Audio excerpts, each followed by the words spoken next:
Hello everyone, welcome to Study IQ. In this video, I will bring to you some of the error spotting questions from SSC CGL 2014 mains exam. Now पिछले SSC के जो paper हैं, ये वाला mains tier 2, इसके अंदर जो भी एरर स्पॉटिंग के क्वेश्चंस हैं, सेंटेंस करेक्शन, वो मैं इस वीडियो में आपको समझाऊंगा.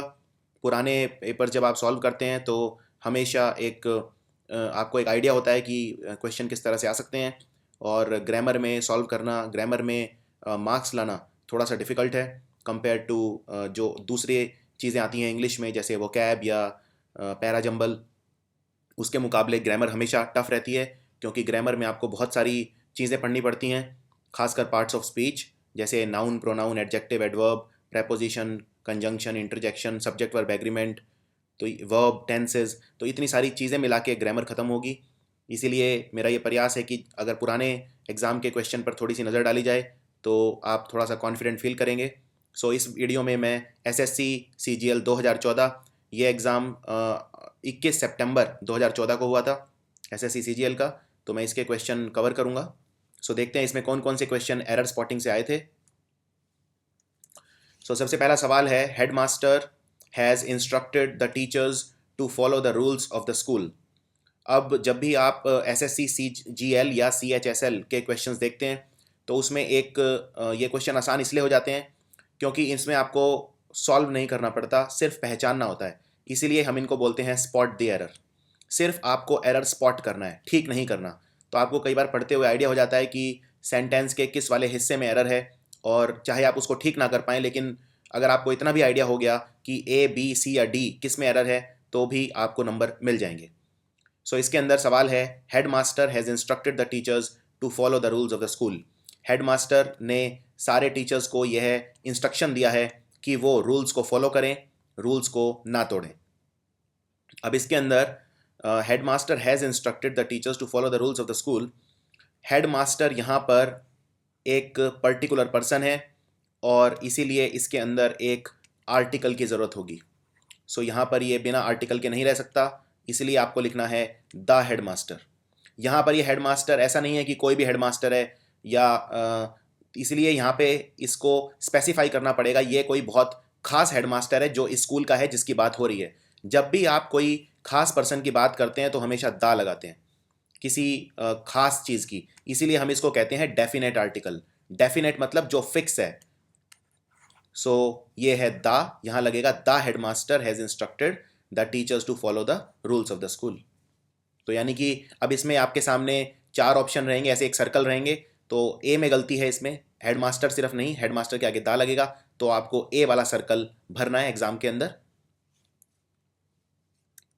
अगला क्वेश्चन है, ये काफ़ी इंपॉर्टेंट है क्योंकि ये बार बार रिपीट होता है ये concept. Many a man have come to India from Bangladesh to live here permanently. बहुत सारे ऐसे व्यक्ति हैं, ऐसे पुरुष हैं जो बांग्लादेश से भारत आए हैं यहाँ पर परमानेंटली रहने के लिए. अब इसके अंदर जो कंसेप्ट यूज़ हुआ है वो हुआ है मैनी प्लस ए का. जब भी आप यूज़ करते हैं मैनी प्लस ए तो साथ में आप हमेशा सिंगुलर नाउन यूज़ करते हैं. तो ये तो बिल्कुल ठीक है, क्योंकि मैनी प्लस ए के साथ मैन दिया है, और मैन का बहुवचन क्या होता है, MEN. तो यहाँ पे मैनी प्लस ए के साथ हमेशा सिंगुलर यूज़ होता है, तो यहाँ पर भी सिंगुलर है, तो ये तो बिल्कुल ठीक है. यदि आप ए नहीं लगाएंगे तो ये सिंगुलर की बजाय प्लूरल हो जाएगा, यानी मैनी प्लस मैन. बेसिकली आप इसमें कहना चाह रहे हैं बहुत सारे लोग, और बहुत सारे लोग को कहने के 2 तरीके हैं. पहले तो आप बोल सकते हैं जो सिंपल हर कोई बोलता है, मैनी मैन. मैनी मैन मतलब बहुत सारे व्यक्ति, बहुत सारे पुरुष, बहुत सारे लोग. मैनी के साथ बहुवचन लगता है क्योंकि मैनी का मतलब भी होता है बहुत सारे, तो मैनी प्लस मैन, MEN. लेकिन इसको लिखने का एक तरीका यह भी है कि आप मैनी के बाद ए लगा के सिंगुलर लिख सकते हैं, यानी मैनी ए मैन, MAN. इसका मतलब भी है बहुत सारे व्यक्ति, और मैनी मैन का मतलब भी है बहुत सारे व्यक्ति. फर्क सिर्फ इतना है, मैनी प्लस ए के साथ लगेगा सिंगुलर, और मैनी के साथ डायरेक्ट लगेगा प्लूरल. अब मैनी प्लस ए के साथ सिंगुलर लगेगा सब्जेक्ट, यानी कि ये जो नाउन है, तो यानी कि वर्ब भी सिंगुलर होगी, और यहाँ पर दी है प्लूरल, यानी ये हैव नहीं होगा, हैज़ होगा. हैज़ एक वचन के लिए यूज़ होता है, हैव बहुवचन के लिए यूज़ होता है. ये फ़र्क है हैज़ और हैव में. और यहाँ पे क्या यूज़ हुआ है, एक वचन यानी MAN, तो यहाँ पर हैव नहीं लगेगा, हैज़ लगेगा, इसमें ये गलती है. तो ये कंसेप्ट बार बार यूज होता है, बार बार रिपीट होता है एग्जाम में, इसलिए आपको याद रखना है मैनी प्लस ए प्लस सिंगुलर, तो वर्ब भी सिंगुलर के हिसाब से ही लगेगी। अगला क्वेश्चन ये थोड़ा सा आसान है अगर आपको रूल पता है तो। हमारी फुटबॉल टीम में 11 कुशल खिलाड़ी हैं। Our football team comprises of 11 skilled players. अब देखिए इस सवाल के अंदर यदि मान लीजिए आपको ये सॉल्व नहीं भी करना आता, तो मैं आपको ये बताता हूँ इस सवाल को अप्रोच कैसे करना है। मान लीजिए आपको बिल्कुल कोई आइडिया नहीं है इसमें क्या गलती है क्या नहीं है, एटलीस्ट पढ़ के आप इतना तो बता सकते हैं कि कोई ऐसा पार्ट जिसमें गलती ना हो, उसको तो आप एलिमिनेट कर ही सकते हैं। मान लीजिए आपने पढ़ा आवर फुटबॉल टीम, यानी हमारी फुटबॉल टीम, आवर मतलब हमारी, आवर फुटबॉल टीम, बहुत कम चांसेस हैं इसमें कोई एरर हो। आवर फुटबॉल टीम ये बिल्कुल एक सीधा साधा सा साधारण सा ये वाक्य का हिस्सा है, वक्तव्य का हिस्सा है, यानी आवर फुटबॉल टीम में बहुत ही कम चांस है कोई एरर हो, तो यानी कि ए आंसर होने के चांस बहुत कम है। और जनरली 99% ऑफ द टाइम जब एग्जाम में आपको क्वेश्चन दिया होता है तो एरर होता ही है, ऐसा बहुत कम होता है कि एरर ना हो, तो आप डी भी भूल सकते हैं। यानी ए नहीं है, डी नहीं है, यानी बचा बी और सी। यानी मान लीजिए आप इसमें तुक्का भी लगाते हैं तो आपका 50% चांस है कि क्वेश्चन ठीक हो जाएगा। तो इस तरह से भी आप अप्रोच कर सकते हैं, थोड़ा सा आपको क्वेश्चन सॉल्व करते हुए स्मार्टनेस रखनी पड़ेगी। अब इसके अंदर देखिए इसमें लिखा है 11 स्किल्ड प्लेयर, यानी 11 कुशल खिलाड़ी। 11 हैं तो बहुवचन है, तो यानी प्लेयर्स बिल्कुल ठीक है। स्किल्ड मतलब होता है कुशल, यानी इसमें भी चांस बहुत कम है कि कोई गलती हो, ये बिल्कुल सीधा सा एकदम, यानी गलती होगी तो सिर्फ बी में होगी। तो ऐसे भी आप कर सकते हैं। तो ये फायदा है इस तरह के पैटर्न का, इसमें सिर्फ एरर पहचानना होता है, सॉल्व नहीं करना होता। इसमें आप क्वेश्चंस ठीक कर सकते हैं, इसलिए हमेशा इस तरह के क्वेश्चंस में अटेम्प्ट ज़्यादा लेने चाहिए अगर आप थोड़ा सा भी ग्रामर में कॉन्फिडेंट हैं तो। अब इसमें देखिए गलती क्या है। जब हम बोलते हैं कि हमारी टीम में 11 खिलाड़ी हैं, यानी कि एक पोजेशन आ रहा है यहाँ पर। पोजेशन मतलब कि किसी चीज़ के अंदर कोई चीज़ निहित है, सम्मिलित है। जैसे अब हमारी टीम में 11 खिलाड़ी हैं तो कंप्राइजेज के साथ ऑफ कभी नहीं लगता। इसमें सिंपल लगेगा our football team comprises 11 skilled players, comprises के साथ ऑफ नहीं लगता। मान लीजिए अगर आप ऑफ लगाना चाहते हैं तो फिर कंप्राइजेज को चेंज कर दीजिए कंसिस्ट्स में। कंसिस्ट के साथ ऑफ लगता है, कंप्राइजेज के साथ ऑफ नहीं लगता है। ये पर एक अटेंशन इसके अंदर, ये मैं बात कर रहा हूं सिर्फ एक्टिव सेंटेंस की, पैसिव के अंदर ऐसा नहीं है। मैं इस सेंटेंस को ऐसे बिल्कुल लिख सकता हूं, our football team is comprised of, is comprised of, ये बिल्कुल ठीक है क्योंकि इसमें मैंने सेंटेंस को पैसिव कर दिया है। मैं ये भी बोल सकता हूं कि हमारी फुटबॉल टीम में 11 स्किल्ड खिलाड़ी हैं, या 11 स्किल्ड खिलाड़ी से हमारी फुटबॉल टीम बनी है। एक तरह से मैं पैसिव कर रहा हूं सेंटेंस को एक्टिव से, तो ये बिल्कुल ठीक है। इसमें आपको ऐसा इस तरह का कोई रट्टा नहीं लगाना है कि कंप्राइज के साथ ऑफ लग ही नहीं सकता, हाँ एक्टिव वॉइस के अंदर नहीं लग सकता। तो आप या तो बोलिए, इस सेंटेंस को ठीक करने के 3 तरीके हैं। Our football team comprises 11 skilled players, comprises के साथ ऑफ नहीं लगता तो मैंने हटा दिया। दूसरा, our football team consists of 11 skilled players, comprises और कंसिस्ट एकदम सेम है, बस फर्क इतना है कंसिस्ट के साथ ऑफ लगता है, कंप्राइजेज के साथ ऑफ नहीं लगता है। और तीसरा पैसिव कर दीजिए, our football team is comprised of 11 skilled players. Knowledge and wisdom makes an individual truly complete and self-assured. ज्ञान और बुद्धि एक व्यक्ति को पूर्ण करती है, संपूर्ण करती है और उसे आत्मविश्वासी बनाती है। तो ये सेंटेंस है यहाँ पर, knowledge and wisdom makes an individual truly complete and self assured. अब इसके अंदर देखिए, नॉलेज एक अलग चीज़ है, ये एक अलग सब्जेक्ट है, और विजडम एक अलग चीज़ है, और दोनों के बीच में क्या है, एंड, जो कि क्या है, एक कंजंक्शन।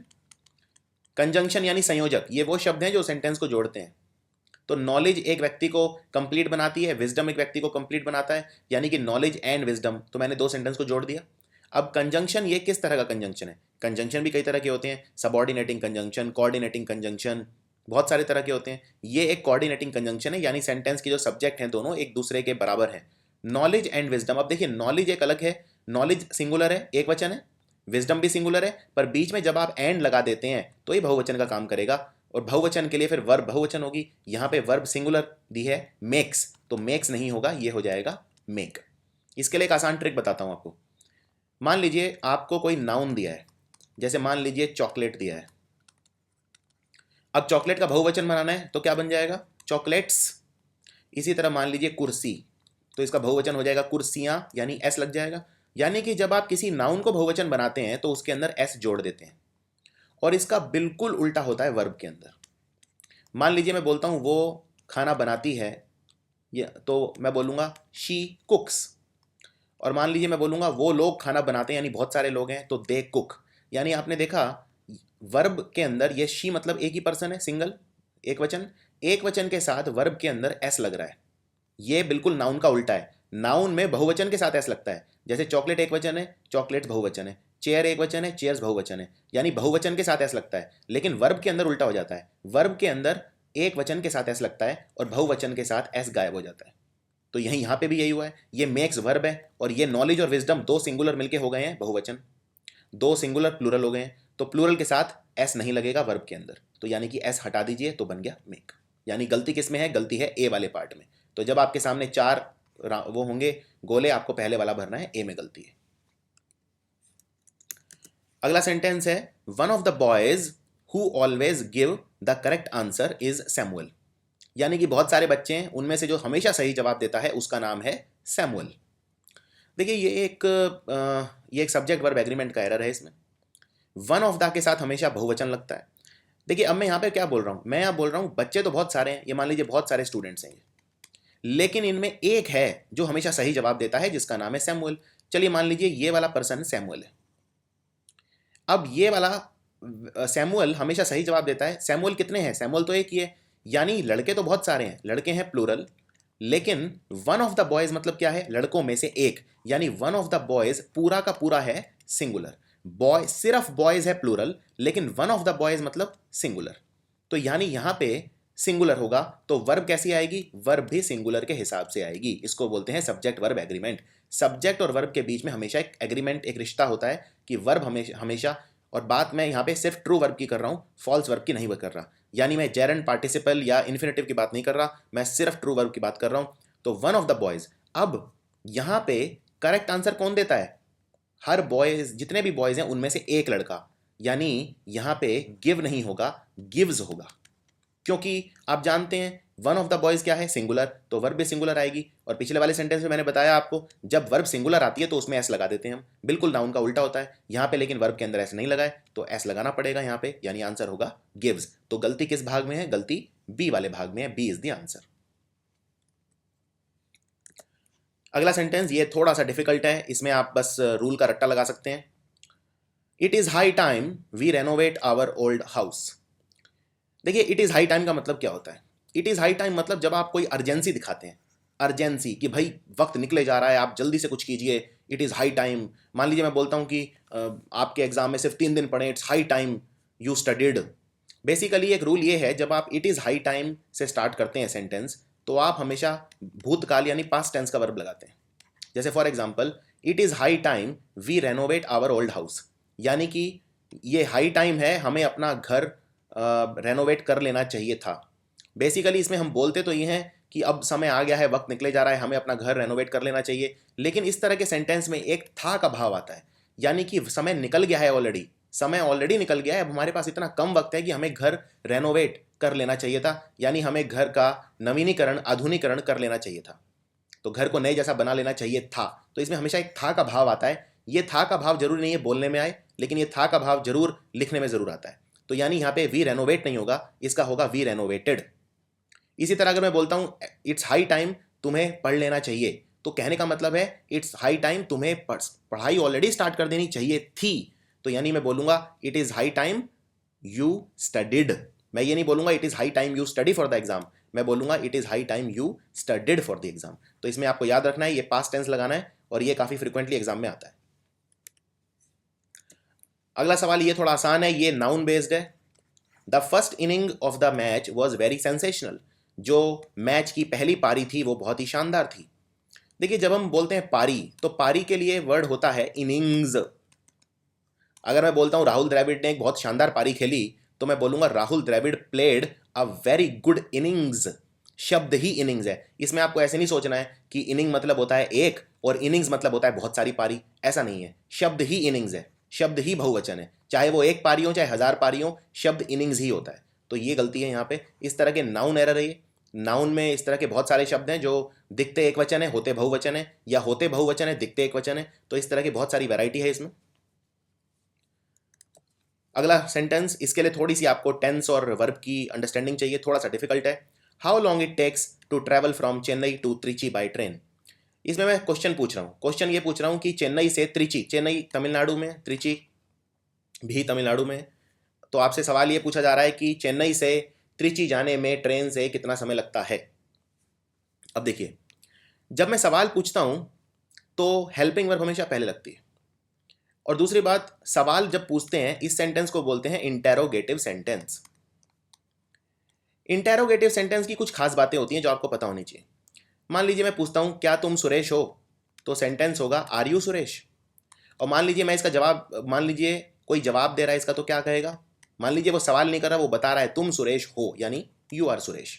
यानी आप इसमें ध्यान से देखिए, आर यू सुरेश का बन गया you are Suresh, you are Suresh है आंसर और आर यू सुरेश है क्वेश्चन, यानी कि इसके अंदर वर्ब पहले लग गई। तो इसी तरह से इसके अंदर वर्ब पहले लगेगी।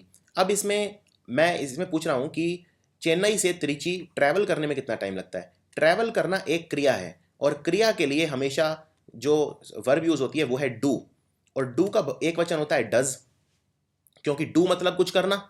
मैं काम करता हूं, I am doing my work, तो डू मतलब कुछ करना, यहां भी कुछ करने का भाव है, क्योंकि ट्रैवल, ट्रैवल करना यानी कोई ऐसी क्रिया है जिसमें कार्य कार्य हो रहा है, यानी जो ये पर्सन है कार्यशील है। तो डू और डज में फर्क आना चाहिए, डज होता है एक वचन के लिए। अब यहां पे मैं बोल रहा हूं how long it takes, takes से ही पता चल रहा है ये एक वचन है, क्योंकि इट, और इट का बहुवचन क्या हो जाता है? दे। तो यानी कि यहाँ एक वचन आएगा, यानी डज आएगा। और इंटेरोगेटिव सेंटेंस है, ये आपको पता ही है, तो मैं इट टेक्स नहीं बोलूंगा। इट टेक्स का मतलब तो है आंसर। फॉर एग्जाम्पल, अगर मैं बोलता हूँ चेन्नई से त्रिची जाने में 1 घंटा लगता है, तो मैं बोलूंगा it takes 1 hour to travel from Chennai to Trichy. यानी जब मैं इट टेक्स बोल रहा हूँ तो मैं आंसर दे रहा हूँ, क्वेश्चन कहाँ पूछ रहा हूँ, लेकिन मुझे तो यहाँ क्वेश्चन पूछना है, इसीलिए मैं बोलूंगा how long does it take to travel from Chennai to Trichy. How long it takes नहीं, how long does it take. और यहाँ पे मैं इट डज इट के बाद टेक्स नहीं लगाऊंगा, क्योंकि ये डज है, इसने अपने आप को एक वचन का रूप ले लिया है, इसलिए इसके साथ मैं यहाँ पे टेक ही रखूंगा। तो ये एरर है, यानी गलती ए में है इसमें। On a holiday I prefer reading story books than visiting my friends. छुट्टियों में या छुट्टी के दिन, on a holiday, a holiday मतलब छुट्टी के दिन, छुट्टी के दिन मैं प्रेफर क्या करता हूँ? किताबें पढ़ना।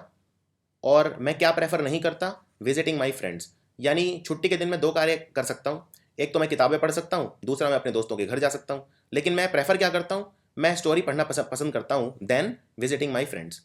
अब जब भी सेंटेंस में प्रेफर आता है तो प्रेफर के साथ कभी भी देन नहीं लगता, प्रेफर के साथ टू लगता है। ये रूल है, इसमें आपको बस याद करना है। तो देन की बजाय कर दीजिए टू, तो ये सेंटेंस होगा on a holiday I prefer reading story books to visiting my friends. इसी तरह से मान लीजिए अगर मैं आपको एक सेंटेंस दूं, I prefer tea than coffee, यानी मैं चाय पसंद करता हूं कॉफ़ी के बजाय, तो क्या ये ठीक है? I prefer tea than coffee? नहीं, ये गलत है। I prefer tea to coffee, prefer के साथ क्या लगता है? टू। अगला sentence, I was laying down when the door bell rang. मैं लेटा हुआ था जब किसी ने दरवाजे की घंटी बजा दी। I was laying down when the door bell rang. तो लेटने को हम लेइंग डाउन नहीं बोलते, लेटने को लाइंग डाउन बोलते हैं। तो मैं लेटा हुआ था मतलब आई वॉज लाइंग डाउन, ना कि लेइंग डाउन। तो ये एक कॉमन एरर है। इसमें बेसिकली मैं इसको एक वोकैब एरर की श्रेणी में रख सकता हूँ, क्योंकि इसमें जो शब्द है उसका सही जो यूज़ है वो नहीं हुआ, सही इस्तेमाल नहीं हुआ। I told the teacher that the homework set for the day was much too heavy for us to complete. थोड़ा सा डिफिकल्ट है, अगर आपको ग्रामर की उतनी डीप नॉलेज नहीं है तो ये क्वेश्चन आपके लिए थोड़ा डिफिकल्ट रहेगा। मैंने टीचर को कहा कि जो आपने होमवर्क दिया है वो बहुत ही डिफिकल्ट है, इतना डिफिकल्ट है कि मैं कंप्लीट भी नहीं कर पाया। जब भी आप किसी चीज़ की डिग्री दिखाते हैं कि भाई ये काम इतना मुश्किल है किसी पर्टिकुलर चीज़ करने के लिए, for example it is too cold to play, यानी बाहर खेलने के हिसाब से बहुत ज़्यादा ठंड है, यानी कहने का मतलब बाहर इतनी ज़्यादा ठंड है कि हम खेल नहीं सकते। तो इसको कई तरह से लिखा जाता है, जैसे इसमें हम सो और दैट का इस्तेमाल भी करते हैं। इन सबको बोलते हैं को रिलेटिव कंजंक्शंस। अब इसमें देखिए, it is too cold to play, ये सारे एडवर्बियल फ्रेजेज हैं, एडवर्ब की तरह इनका यूज़ हो रहा है यहाँ पे। It is too cold to play, अब इसमें मैं डिग्री दिखा रहा हूँ किसी चीज़ की, बाहर इतनी ठंड है। टू के साथ यूज़ होता है टू, ये दिखाने के लिए कि बाहर किसी चीज़ के लिए बाहर बहुत ज़्यादा, अगेन मैं डिग्री दिखा रहा हूँ, बाहर टेम्परेचर की डिग्री दिखा रहा हूँ। मान लीजिए अगर मैं बोलता हूँ he is too smart to fail, इसका मतलब वो फेल होने के लिए काफ़ी स्मार्ट है, यानी वो फेल बिल्कुल नहीं होगा। अगेन टू प्लस टू, तो यहाँ पे भी वही है। जो होमवर्क था वो टू हैवी था। टू हैवी किस चीज़ के लिए? To complete. Too heavy for us to complete, यानी मच की ज़रूरत नहीं है इसमें। मच इसमें एक्स्ट्रा है, सुपरफ्लुअस है, सरफीट है, इसकी कोई ज़रूरत नहीं है। ये सेंटेंस होगा I told the teacher that the homework set for the day was too heavy to complete. हमारे लिए बहुत हैवी था कंप्लीट करने के लिए, यानी इतना हैवी नहीं देना चाहिए था, तो मच की ज़रूरत नहीं है। ये थोड़ा सा डिफिकल्ट है, इसके लिए थोड़ी सी आपको डीप नॉलेज चाहिए। अगला सवाल देखिए, someone they don't know who knocked eight their door in midnight. किसी ने, वो नहीं जानते कौन था वो, उसने उनका दरवाज़ा खटखटाया आधी रात को। देखिए ये एक इसमें कॉमन एरर है, ये थोड़ा सा अटपटा सा करके इन्होंने लिखा है, लेकिन ये थोड़ा आसान है क्योंकि इन्होंने कॉमा लगा लगा के इसको ठीक कर दिया है। समवन यानी कोई व्यक्ति, दे डोंट नो हु नहीं जानते वो कौन, उसने रात को उनके दरवाजे पर खटखटाया, knocked eight their door in midnight, रात में। अब इसमें ये प्रेपोजिशन एरर है। प्रेपोजिशन रिलेशनशिप वर्ड होते हैं जो रिलेशनशिप एस्टेब्लिश करते हैं दो नाउन या दो प्रोनाउन या नाउन और प्रोनाउन के बीच में सेंटेंस में, यानी संज्ञा और सर्वनाम के बीच, या दो संज्ञाओं के बीच, या दो सर्वनाम के बीच। अब इसके अंदर मैं बोल रहा हूँ रात में। जब भी मैं बोलता हूँ रात में तो हमेशा एट यूज़ करते हैं, रात के साथ या आधी रात के साथ, तो ये होगा एट मिडनाइट, ना कि इन मिडनाइट।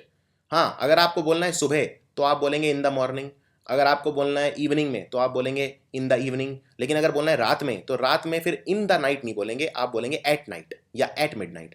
तो यहाँ इन नहीं आएगा, एट आएगा। ये एक सीधा सीधा प्रेपोजिशन एरर है। Seldom if ever nature does operate in closed and separate compartments.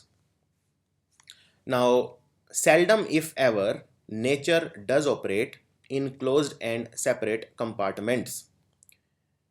seldom if ever मतलब वैसे तो कभी नहीं, लेकिन अगर कभी करता भी है तो। seldom if ever nature does operate। अब इसके अंदर देखिए seldom का उपयोग किया है। seldom मतलब क्या होता है ये समझना थोड़ा सा जरूरी है। seldom मतलब होता है ना के बराबर।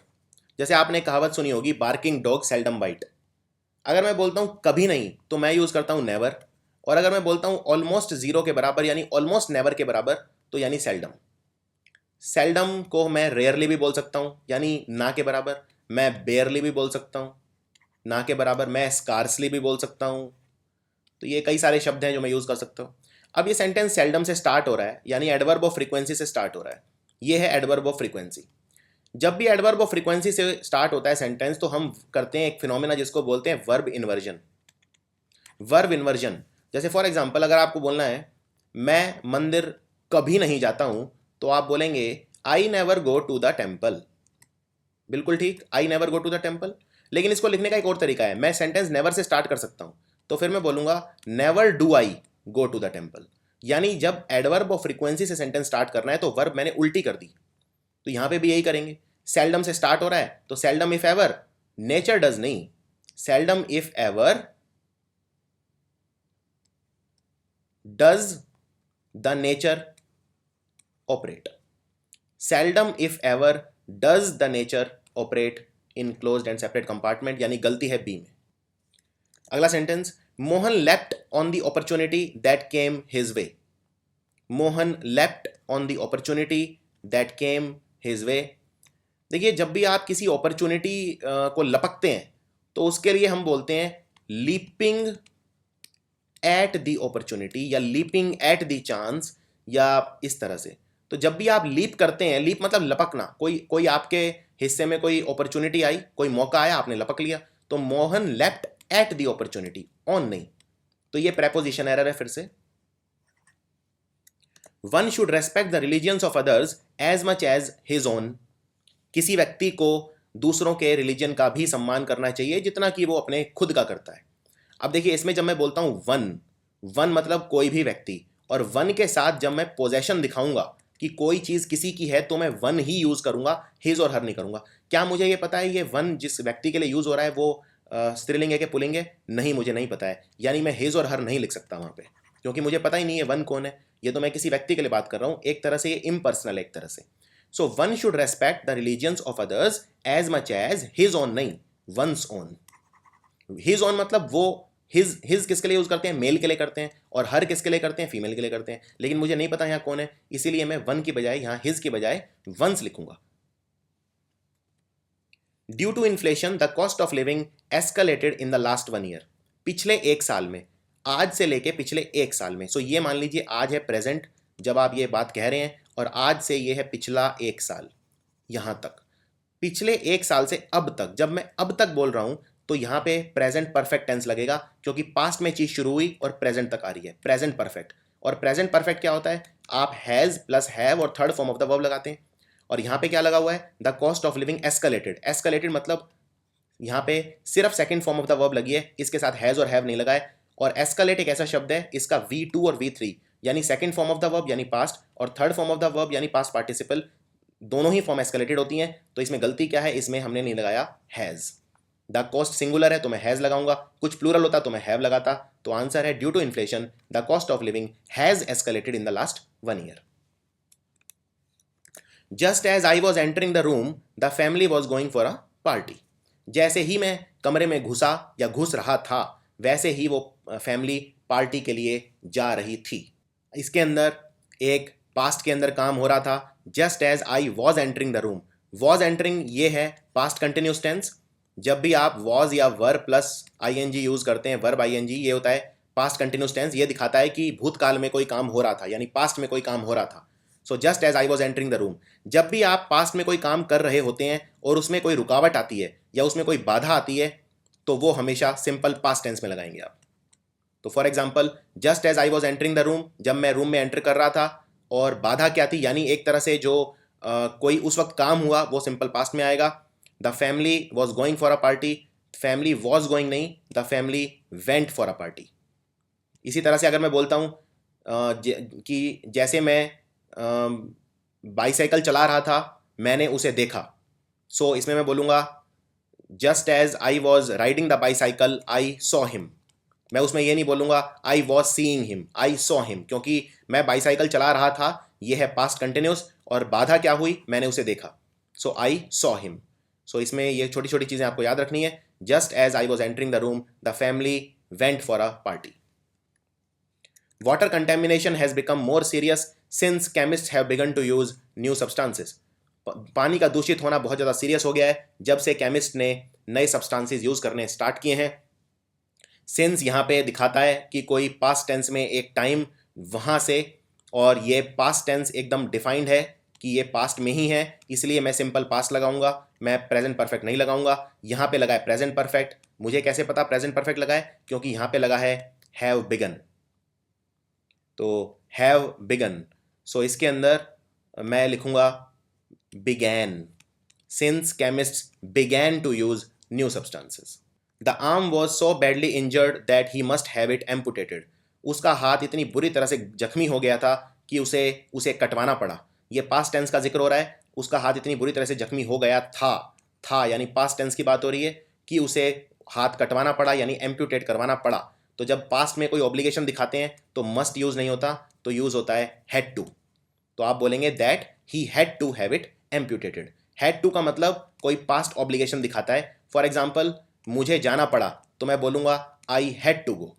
और अगर मैं बोलता हूँ मुझे जाना चाहिए तो मैं बोलूँगा आई मस्ट गो, यानी मस्ट पास्ट नहीं दिखाता है, हैड टू पास्ट दिखाता है। You need not tell a lie when the जज asked you where you were when the crime was committed. जब जज ने कहा कि तुम्हें झूठ नहीं बोलना चाहिए था, जब तुमने जब कि तुम वहाँ थे, that you were where you were when the crime was committed, तो तुम्हें झूठ नहीं बोलना चाहिए था। जज ने पूछा कि तुम कहाँ थे जब क्राइम कमिट हुआ। बेसिकली इसमें जज, ये पास्ट टेंस का जिक्र हो रहा है कि जब क्राइम हुआ तो तुम्हें झूठ नहीं बोलना चाहिए था। और अगर मैं बोलता हूँ you need not tell a lie, मतलब तुम्हें झूठ नहीं बोलना चाहिए, तुम्हें झूठ बोलने की कोई ज़रूरत नहीं है, you need not tell a lie, तो इसको पास्ट बना दीजिए, तो ये हो जाएगा you need not have told a lie. You need not have told a lie, यानी कि तुम्हें झूठ नहीं बोलना चाहिए था। तो नीड के साथ आएगा नीड नॉट, और टेल की बजाय आ जाएगा have told. You need not have told a lie when the जज asked you where you were when the crime was committed. So ये थे कंप्लीट कवरेज एसएससी सीजीएल 2014 के मेंस के क्वेश्चंस। आई होप इस वीडियो से आपको कुछ insight मिलेगा इंग्लिश में। और आप जैसे जानते हैं हमारा एक पेन ड्राइव कोर्स भी है जो बैंक पी और एसएससी के लिए है, जिसमें आपको complete maths, reasoning, English, general awareness, GS, ये सब चीज़ें आपको प्रोवाइड की जाती हैं। और इंग्लिश में आप कितने भी क्वेश्चन अटैम्प्ट कर लीजिए, आपको कॉन्फिडेंस तब तक नहीं आएगा जब तक आप काफ़ी डीप ग्रामर नहीं पढ़ेंगे, काफ़ी कंसेप्ट अपने क्लियर नहीं करेंगे। क्योंकि अगर आप प्री भी निकाल लेंगे तो मेंस में फिर 200 नंबर का कम से कम एसएससी सीजीएल में इंग्लिश आएगा, और उसके लिए आपकी ग्रामर काफ़ी अच्छी होनी चाहिए। सो पेन ड्राइव में इन सब चीज़ों का काफ़ी ध्यान रखा गया है, ग्रामर वगैरह बहुत डीप में कवर की गई हैं, जिससे आपके कंसेप्ट क्लियर और आप कॉन्फिडेंट फील करें। ऑलरेडी आप इस वीडियो को देखने के बाद कॉन्फिडेंट फील कर रहे होंगे, और पेन ड्राइव में बहुत ही डिटेल में ग्रामर कवर की गई है। सो अगर आपको ये ऑर्डर करनी है तो आप ये नंबर डायल कर सकते हैं 9716523859, या फिर आप पर्सनली मुझे ईमेल कर सकते हैं gaurav.studyiq@gmail.com पर। ये वीडियो कैसा लगा आप मुझे कमेंट्स में लिख के बता सकते हैं। अगर आप चाहते हैं कि मैं एसएससी के दूसरे जो पेपर हैं जैसे 2013, 2012, 2011, इनके भी एरर स्पॉटिंग के क्वेश्चन डिस्कस करूं, तो अगेन आप कमेंट में लिख के मुझे बता सकते हैं। अगर सिग्निफिकेंट नंबर ऑफ कमेंट्स हुए तो मैं ज़रूर वीडियो आप तक बहुत ही जल्द लेकर आऊँगा। So thank you for watching.